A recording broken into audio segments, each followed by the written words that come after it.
Well, hello, and welcome to the Tao Manifesting Tarot. This is tarot reading for serious tarot readers. This is not the bubblegum and rainbow type of tarot reading that 99.9% of people get on the internet.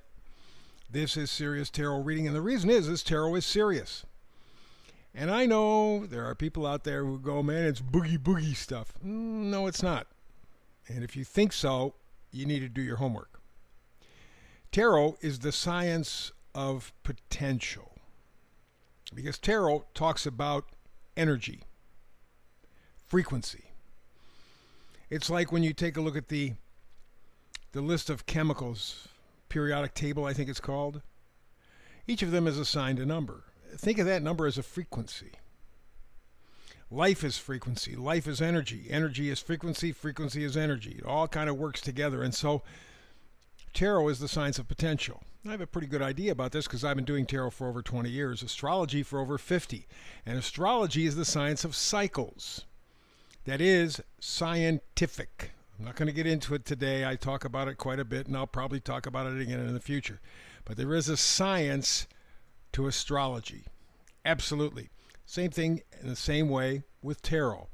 It is the science of potential. What that means is it's not a guarantee. With astrology, you can forecast specific cycles or stops in somebody's life. Oh, at this time you're going to run into these kinds of issues. At this time you're going to have this. You can see the ups and downs. Astrology is really good for dissecting a person's personality and character traits. I mean, just stellar. But it also talks about cycles, just like you knowing when the next new moon is coming, when the next full moon is coming, when the next the Halloween, Thanksgiving, Christmas, knowing when they're coming up. What is that, satanic?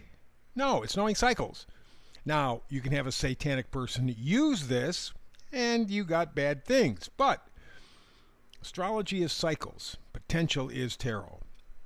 And so that's why I do very simple tarot. Really simple. I want you to focus. I don't want the distractions. Life is full of distractions. All of that intended, all of that to get you off your game. You're like a dog or a cat chasing one of those laser beams, that you get in those things, and you can do the laser thing on a rug, and the cat or dog can't help themselves. They got to chase it. Well, we're the same way. We chase money. We chase fame. Whatever the hell they tell us, whatever the puppeteers tell us, we do. We chase. This is different. I want you to focus, focus, focus. 5 card spread. That's it. 5 cards in about 12 minutes. I will give you a crystal clear reading. One of my big complaints with most tarot readers is that they think more is better. Let's throw more cards out there so that we can glom onto something that's going to attract your attention. Here's the truth.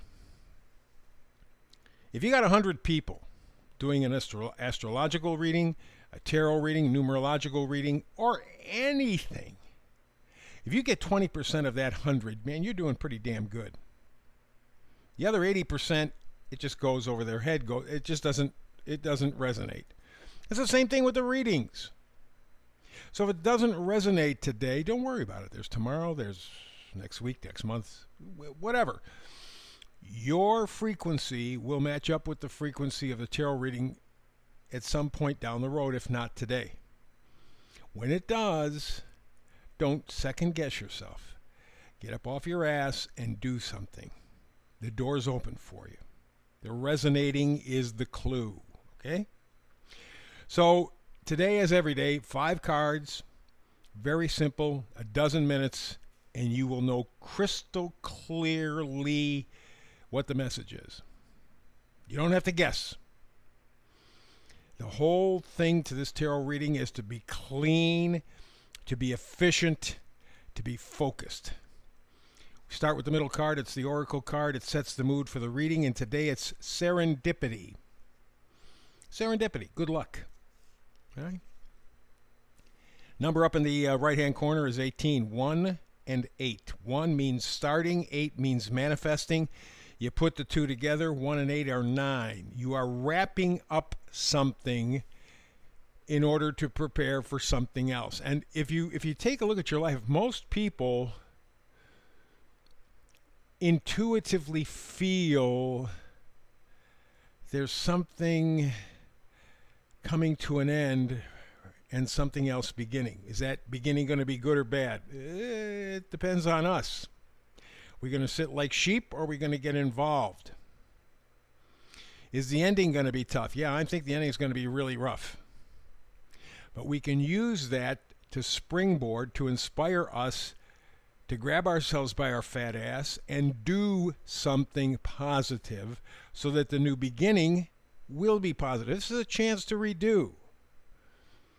And serendipity or fortune will play a part. Everybody, I don't care who you are on the planet, you could be the richest and the poorest. Doesn't make any. Everybody's life has luck. The richest of the rich had lucky things happen to them all throughout their life. Things that they take for granted.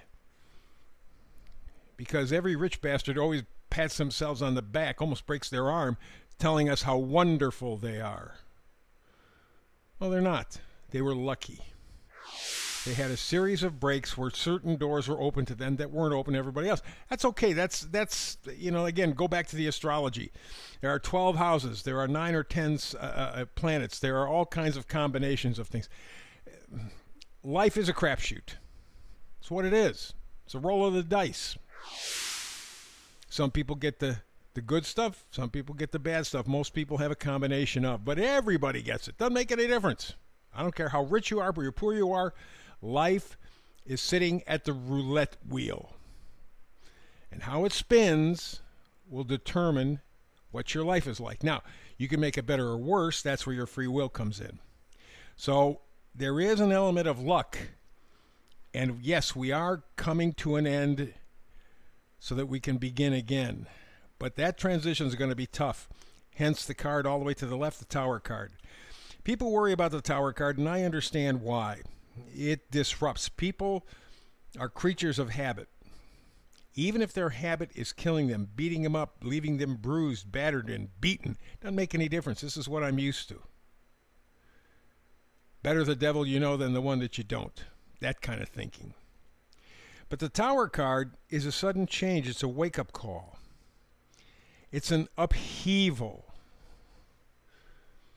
What we've built our lives on have been a pile of lies. There is almost nothing that we've been told that has been true.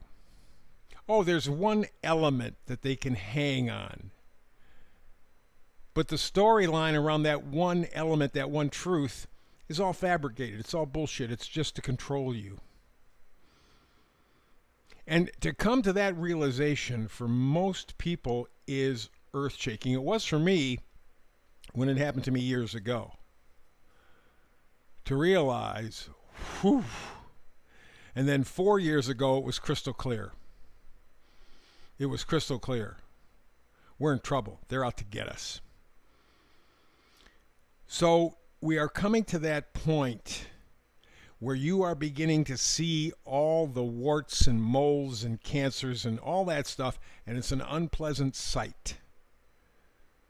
And it's going to be painful. It's going to be hurtful. That's what the Tower moment is. Now, if you resist, it's going to be worse.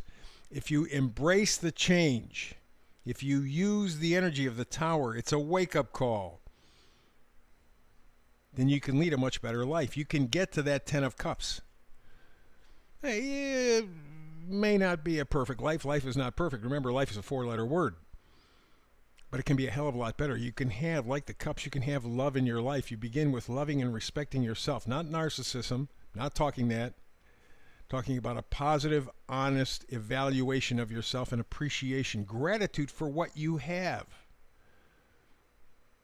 Rather than grieving for what you don't. Big difference. So embrace the change up ahead. It will be a Tower moment. Do not kid yourself. It'll vary for every person, but the truth be known, it's going to be a real grind for virtually everyone. But if you are committed, fate will step in and get you closer to your 10 of Cups. You got that working for you, so work with it. Don't resist.